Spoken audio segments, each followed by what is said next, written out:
Most people assume they'll live well into their late 80s.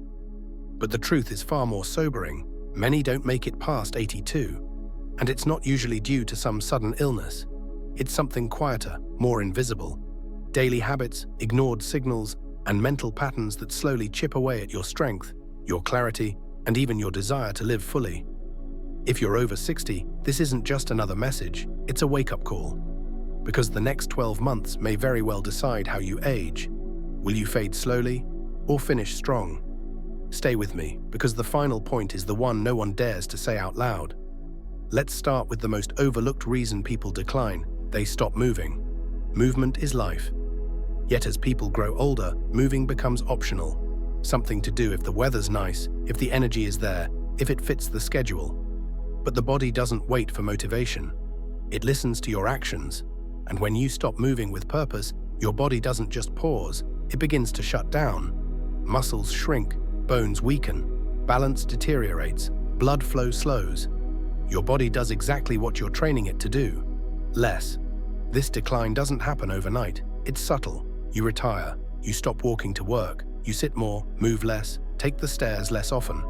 You avoid activity because it feels tiring. And before long, your world starts to shrink along with your strength. And here's what most people don't realize. The problem isn't just physical. Yes, your muscles weaken, your joints stiffen, and your bones get brittle. But the real damage is deeper. Movement stimulates the brain. Every step, stretch, or reach sends a signal to your nervous system that says, I'm alive, I have purpose. Stop moving, and those signals fade. Your brain slows down, your mood dips. You lose energy, confidence, and even a sense of identity. Because how you move, how you walk, stand, stretch, tells your body you're still here, still engaged, still living. Walking around the house isn't enough. That's survival movement, not functional training. It won't restore posture, strengthen your core, or challenge your balance. It just keeps you from falling, for now. What you need is intentional movement, motion that demands effort, control, and attention, not marathons or heavy weights. Just simple, purposeful exercises that reawaken your joints, activate your spine, and sharpen your nervous system. Think resistance bands, bodyweight squats, gentle posture drills, stretching with focus, not just to relieve pain, but to stay mobile. And yes, daily walking, with your head high and stride strong, preferably outdoors, where uneven ground makes your body pay attention again. Every time you move with purpose, you send a message to your brain. I'm still needed. Keep me sharp. And your body listens. Blood circulates better, hormones rebalance, digestion improves, breathing deepens, mood lifts. You don't need a gym. You don't need fancy routines. You just need to make movement a daily, non-negotiable part of life. Because when you stop moving, decline isn't slow, it's fast. First, your legs feel weak after a short walk. Then you trip more. Then you hesitate to turn. And then the spiral. Muscle loss, bone loss, collapsing posture, reduced lung capacity, poor balance, and with that comes fear, isolation, and shrinking confidence. Movement isn't what you do because you feel good, it's what helps you feel good. It's what keeps your joints flexible, your digestion active, and your brain lit up. It's what tells your entire system, I'm still here, and I still matter. So ask yourself, when was the last time you moved for your health, not just out of habit? When did you last walk, not to the kitchen, but outside, shoulders back, heart open? When did you last stretch wide and remind your body it was built to move, not sit still? Don't let comfort steal your vitality. Don't let stillness become your new normal. You don't need hours, just a few minutes each day to say, I choose life, I choose movement. Because motion is life. And real life, the kind that's full, vibrant, and connected, begins the moment you decide to take the next step. But here's another reason people fade too soon. They start eating for comfort, not for fuel.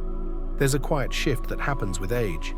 At first, it's subtle, skipping meals because you're not as hungry, choosing softer foods because they're easier to chew, grabbing something quick because you're eating alone.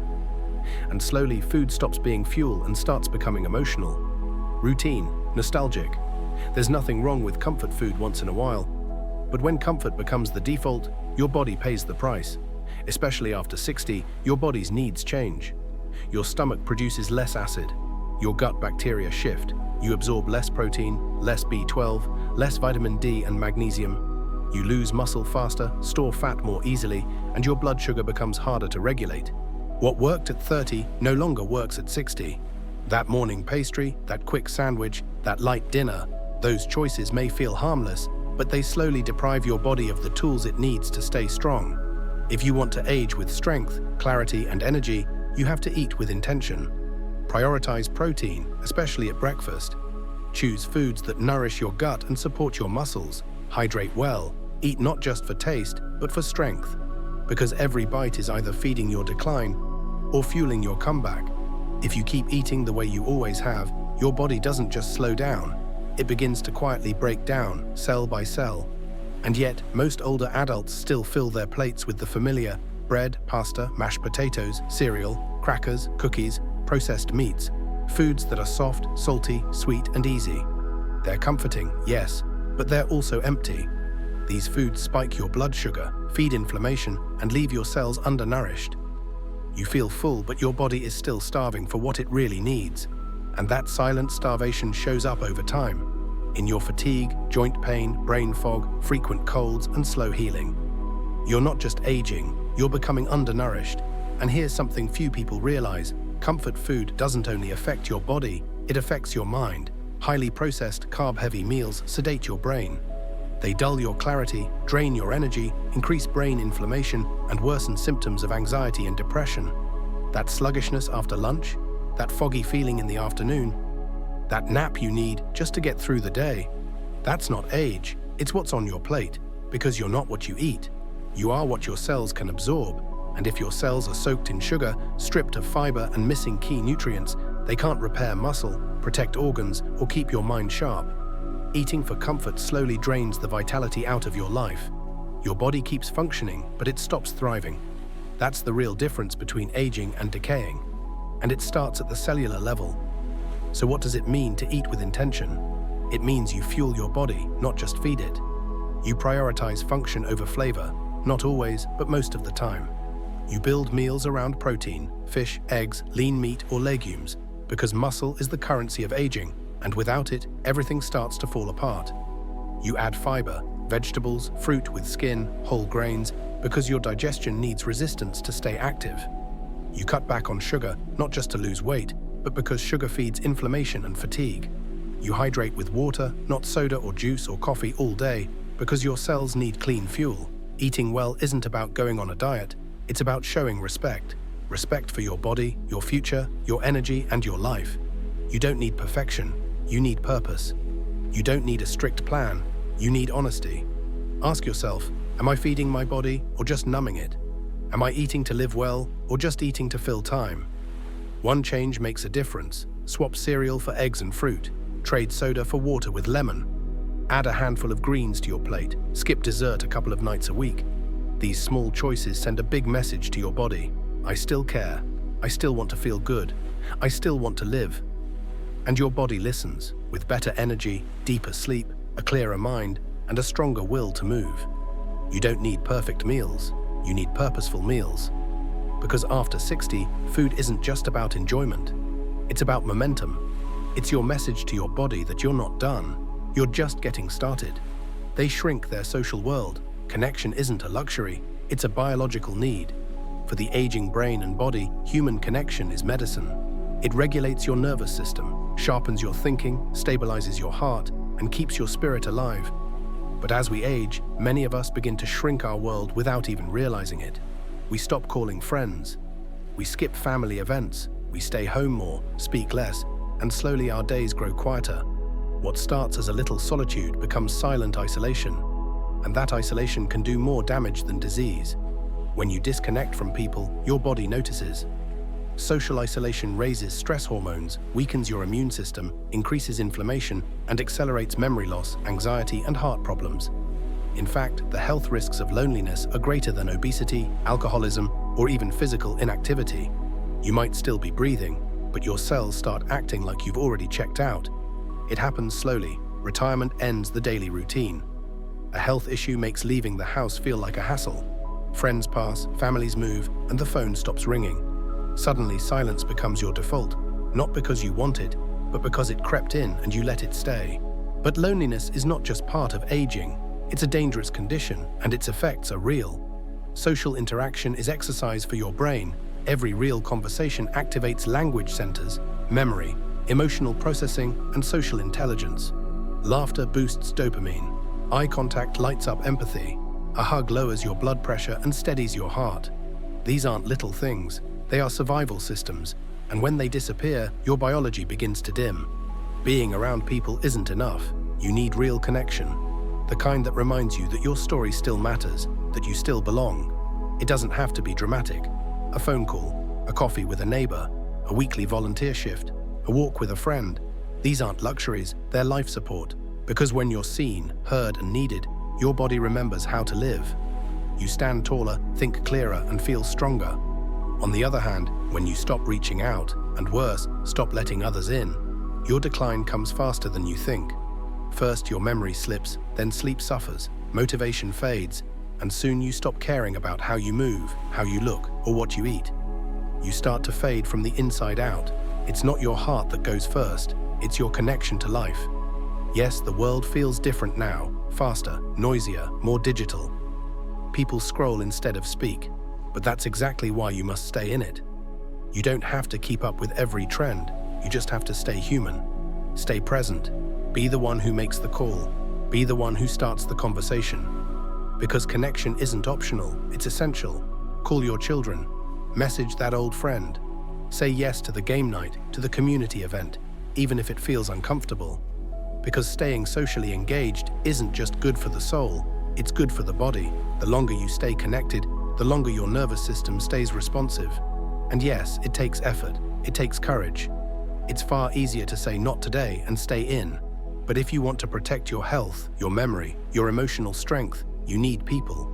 Not dozens, just a few who bring life into your world, who challenge you, support you, see you. You don't outgrow the need for connection. In fact, as you age, that need deepens. So ask yourself, when was the last time you reached out first?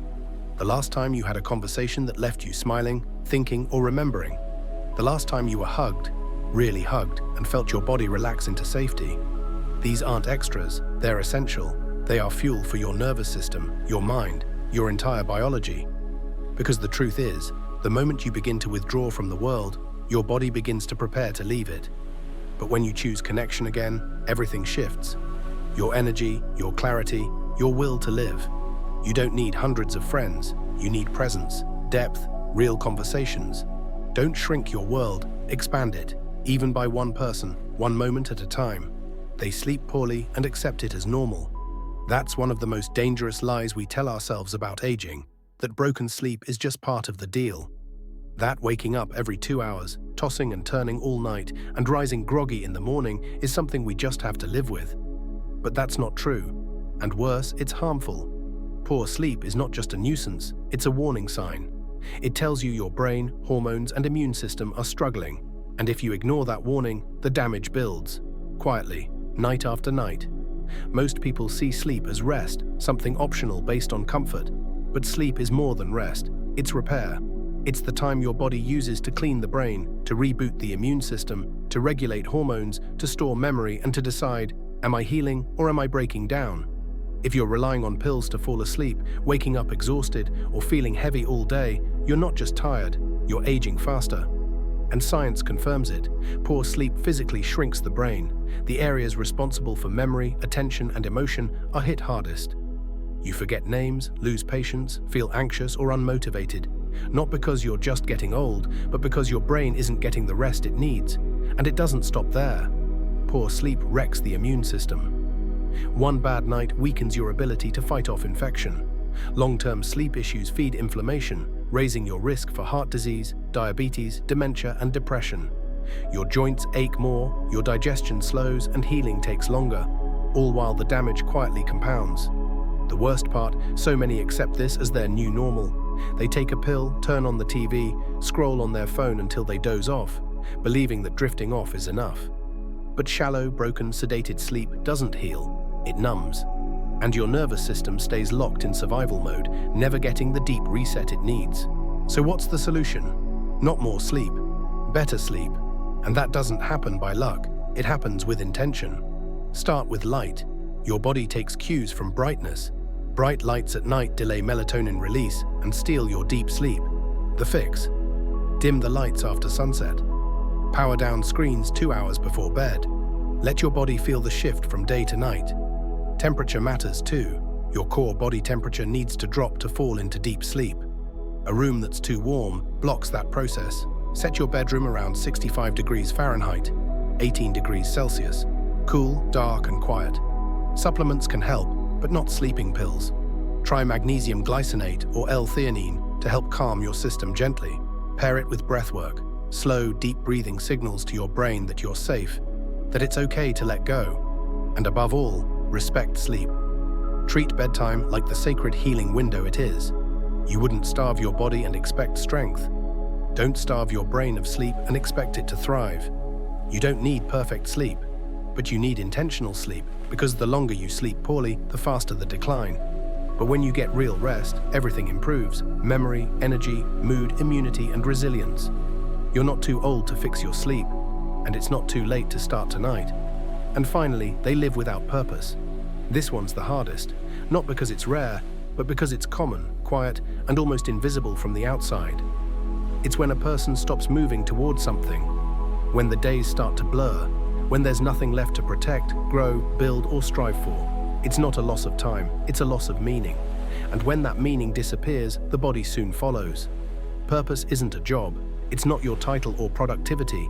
It's a choice, a decision to stay committed to something that matters.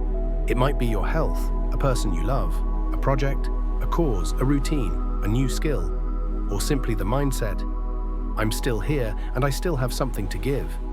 Because when the nervous system knows you're needed, it stays alert, engaged, alive. But when that sense of purpose fades, it begins to shut down, slowly but surely. The problem is, most people don't just retire from work, they retire from effort, from direction, from challenge. And at first, that feels like peace. But too much stillness isn't peace. It's slow decline. Muscles loosen, posture collapses, appetite fades, sleep thins, hormones drop, brain waves flatten. And the soul, the part of you that once burned with passion, begins to dim. You see it in the eyes, in the voice, in the way someone moves through their day. The sparkle softens, the steps slow, the choices shrink. Not because of age, but because there's no longer a reason to rise. Purpose doesn't have to be grand. You don't need a mission statement. You just need a reason to show up. Someone who counts on you, a goal to pursue, a curiosity to follow, a small act of service to offer. Something that reminds you, I matter. Because when purpose returns, so does vitality.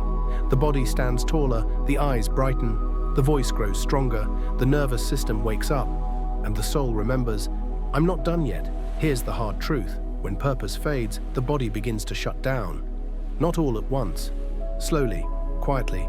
The immune system weakens, memory slips, not because of age, but because the brain stops prioritizing what no longer feels necessary. Vision dulls, posture compresses, blood slows in its rhythm. These aren't just signs of time passing, they're signs of meaning slipping away. The body, as intelligent as it is, stops investing energy where it no longer sees direction. It doesn't waste effort where there is no intention. But here's the good news: purpose can return. At any age, in any season. It doesn't require a big goal or public applause. It begins with one simple question: what can I still give? That question is powerful. It sparks something deep in the nervous system. It sharpens the eyes, straightens the spine, strengthens the heartbeat. It signals to your biology, we're not done here. Purpose doesn't have to be loud. It can be quiet, steady, personal. Watering your plants with love, calling your grandson and really listening, mentoring someone younger, learning a new skill, cooking a new dish, walking each morning, not just for yourself, but to stay strong for someone else. Showing up for others, even in small ways. You don't need applause, you need responsibility, even if it's just to yourself.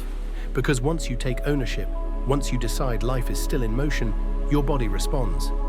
You eat with more care, you sleep more deeply, your thoughts clear. Why? Because the body follows the mind, and the mind follows purpose. When you say to yourself, I'm not done, your cells hear you, your brain adjusts, your system tunes in. You stop drifting and you start moving forward again, maybe slowly, but forward. Don't let anyone convince you that your best years are behind you. Don't buy into the lie that retirement means retreat. You don't retire from being needed. You don't retire from leading your own life. You don't retire from caring. If you woke up today, then today is yours to lead. If you're breathing, you're still being called to participate. Don't live on autopilot. Don't let your days blur together. Don't sit in life like it's a waiting room. The clock hasn't stopped. But the real question is, are you still showing up? Purpose doesn't stumble upon you. You create it, through attention, through effort, through choosing something that matters. It doesn't have to be grand, it just has to be real. A garden, a conversation, a goal, a notebook, a neighborhood, a cause, something that whispers to you, you still matter. Here's the final truth. Most people don't die because they're old. They die because they stop participating. They stop engaging. They stop living. Don't wait for decline to remind you to rise. Choose life, with motion, with nourishment, with connection, with rest, and with purpose. The finish line isn't promised, but how you run your final laps, that's still in your hands.